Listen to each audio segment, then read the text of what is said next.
Hi all and welcome back to a new video of this Friday morning. And you guys thought I mightn't, but I'm back to preview the Dublin Racing Festival, two of the greatest days of Irish National Hunt racing. I cannot wait.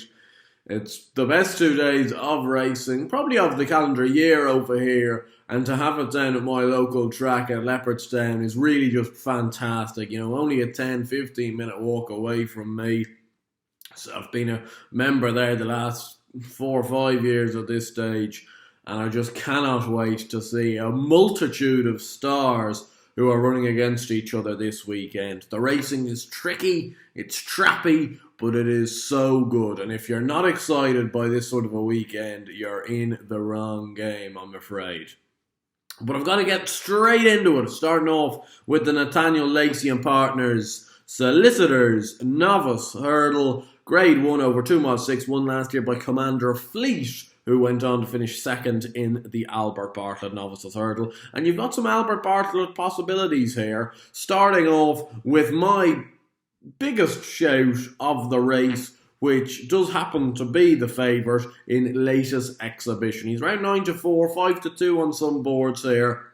I just was really taken with him last time out against Andy Dufresne. I think it was hard not to be. He was second the time previous to Abacadabras. Now, I don't really rate the Abacadabras form that highly, but that was still a good run, considering 2 miles is obviously too short for him. And then was stepped up to 2.5 in the Navan Novices Hurdle, and he took down Andy Dufresne. But what people don't kind of remember, I suppose, is he made a bad mistake down the back. For an awful lot of horses, it would have been a race-ending mistake down the back, and he recovered and still managed to power away. Looking like this step up to 2 miles 6 will certainly be within range. Paul Nolan is a very underrated trainer. I know I've banged on about Paul Nolan but maybe a few too many times, but when he gets a good horse, he knows what to do with them.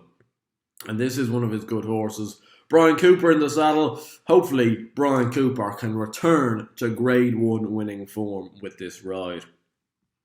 The other one I like in this, there's a couple of races here on the Saturday card where there are two I quite like, and they're not particularly, like the second one isn't at an each way price, but I would be putting a saver. Is that what people do? I don't know. I don't really believe in saver bets, but I'd be backing both of them. And it'd be Fury Road. I've put him up for the Albert Bartlett on one of my Cheltenham videos. He's 3-1 here. He's a very good hurdler. He's 3 from 3 over hurdles. He hasn't looked bad one bit. And I would fancy those two to take on the field. Elixir Dane, I'm not sure about the step up in trip. Longhouse Poet, I think, needs even further than 2-6. And the rest, I just can't see making a mark at this level. The Ladbrokes Dublin Chase is the next race on your card, and it's probably the best race of the 2 days put together. Chacun Pour Soi, A Plus Tard, Min, Silos Emery, Duke de Geneva, Ordinary World, Ornua, and Castle Grace Paddy. Now, I think Castle Grace Paddy was 8-1 in this race last year. He's 100-1 in this race this year. I know he hasn't had a run this term, but it shows the strength and depth of this race. And this is another one where it's 2 against the field, really. But I'm going to pin my colours to the mast and say that Chacun Pour Soi will win the Ladbrokes Dublin Chase. I'm on at 7s for the Champion Chase. If he wins this tomorrow, he will be 3s or 4s for the Champion Chase. And then my bet is looking brilliant. If he loses tomorrow, he'll be more than 7-1 and it won't look very good. I do fancy him to reverse form with A Plus Tard. I can't understand how A Plus Tard is 11-4 and Min is 3-1. If you gave me a match bet between the two of them, I would back Min every single time. My hope, as you know I'm on Min for the Ryanair, is Chacun Pour Soi wins, with Min surging home in second, and they'll go, ooh, need to step him up in trip. And Chacun Pour Soi, let's head him straight to the Champion Chase. Min, up you get into the Ryanair. That's my hope. It should be a fascinating contest. I think the two that I've mentioned, Chacun and Min, are better than Silos Emery. There's 4 in there, those Duke de Geneva. I can't see making an impact Ordinary World. You'd like to hope they wouldn't be there come business end. A Plus Tard is a very good horse. I do wonder whether he's a 2-miler or not. I don't think he is, and therefore I would take him on. The Eor SG Arkle Novice Chase used to be obviously the Frank Ward Solicitors Irish Novice Chase, but another change in sponsorship. And this is a race where I'm going to conflict a few views, because I'm not on this notebook train one bit, to be honest. I know he beat Fakir over Christmas. It's not bad form. Fakir reopposes here. It'll be interesting to see how that reopposing goes. But I'm going to take 2 ballsy chances in this race, and lo and behold, it's Willie Mullins horses. But to be honest, you can crap me for putting up Mullins horses, but they're the ones usually that go in. So, like, I can't see how you can crap somebody for putting in Mullins horses when, on a day like today, he's got so many runners running that, you know, it's almost impossible not to pick some of them. But I'm very dubious about this Bapome talk for the Arkle, but I'm going to believe the hype just tomorrow, and I'm going to back it at 6s. And I'm also going to back cash back at 6s. So I'm covering my options in terms of, one is a lunatic front runner, the other will be held up. Hopefully the race will develop one way, and that select horse will benefit from that. I'm taking on Notebook, I'm taking on Fakir, and I'm certainly taking on Mellon, even though Paul Townend has picked him. I think one that will run a huge race here is Gallant John Joe, to be honest. He won't. It's a shame it's not 8 places, because he won't place in the front 2. But he would be a horse. If he came 3rd, I would not be shocked one bit. He has terrific Leopardstown form. Came 3rd in the Nathaniel Lacey race last year. So he's prone to putting in a very big run at these sort of meets. The handicap chase, the Matheson handicap chase, is the next on your card.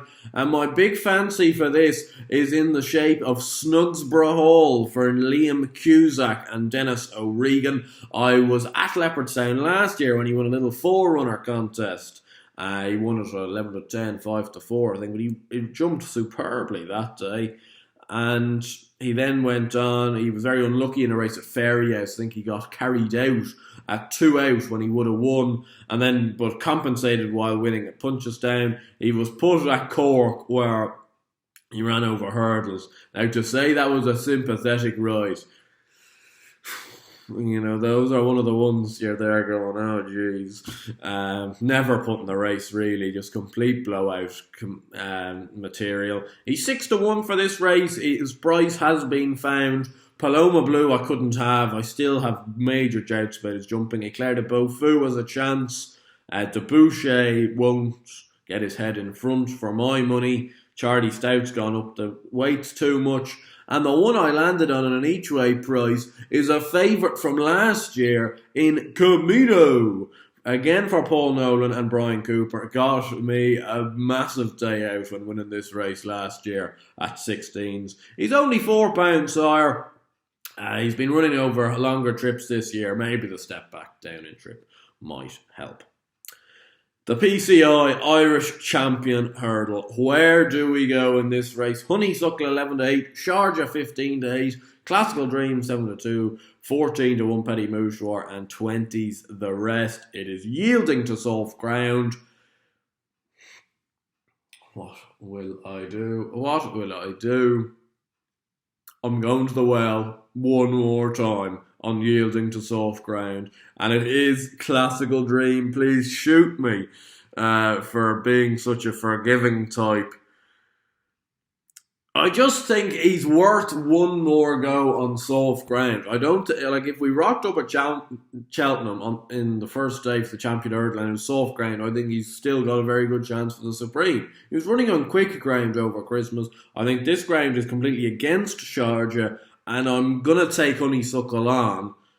That's probably stupid, but I'm gonna take her on. There's just something. I haven't caught the bug. And that could well be my own fault, but I haven't caught it.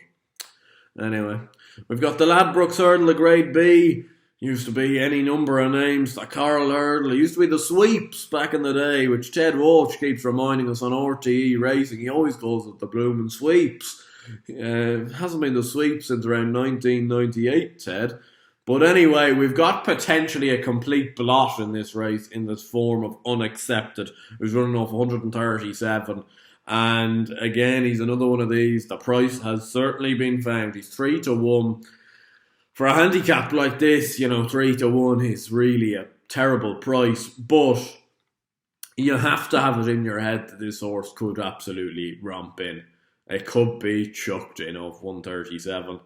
And I wouldn't back against it. And I suppose it is my main selection because just in terms of the ones at the top of the market, Top Moon is improving, but he's well up in the handicap at this stage. Tiger Tap Tap's jumping really concerns me. Build Me Up Buttercup's jumping concerns me.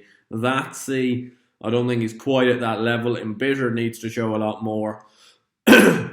One I did come down at a big each way price is a favourite of mine. I know I'm a bit loyal to these, but the Mouse Doctor for Tony Martin. He's a good horse on the flat. He should have won over Christmas.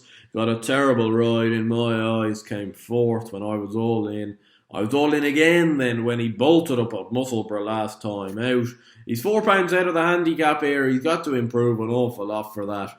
But I think he could run into a place. It's a type of race you might get 5 or 6 places. And he could be sticking on for 5th or 6th. And finishing off with the Goffs Future Stars. Irish National Hunt Flat Racer Grade 2. A brilliant looking bumper this. Eric Bloodaxe, a very good horse. Appreciated, a very good horse. Risk Factor, Wide Receiver, Lieutenant Command, Shakespeare's Word, Fantasio Daline, and Brandy Harbour. The 8 to line up. You guys probably know where I'm going to be siding at this stage because I backed Appreciate It for you lads at 16-1 for the champion bumper. He is now 9-1 and he is 2-1 in this race when Eric Bloodaxe is 13-8. I was really taken by his performance over Christmas. I don't know why it was. Maybe it was because it was one of my very few winners over Christmas.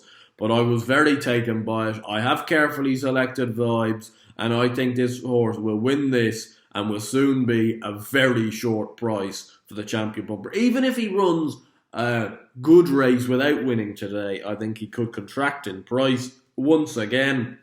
And hopefully, though, he can go in. He's 2-1 to take on Eric Bloodaxe at 13-8. So, that is another Mullins horse. I tried to spread it around, though, and trying to find you guys winners for day one of the Dublin Racing Festival. As I said, it's very tough racing, but it's very tough racing because it's very good racing, and that's always a very good conundrum to have. I hope you guys have a good few days punting, and I suspect the Sunday video will be up maybe tomorrow morning before Saturday's racing for you to divulge into too. Hopefully it's just as good a day two entry wise. But what do you guys think? It's always welcome down below. Who do you think is your nap of the day for day one of the Dublin Racing Festival? If you were to pin me down for a nap, I would go for Appreciate It in the bumper. That's one for you there. Appreciated at 2-1 for the big grade 2 bumper. Anyway, until tomorrow where I'll be covering Sunday's action, I hope you guys have a good time and best of luck with any punting. If you did enjoy the channel, please do give it a like, subscribe down below, as you guys know at this stage, and until next time, best of luck.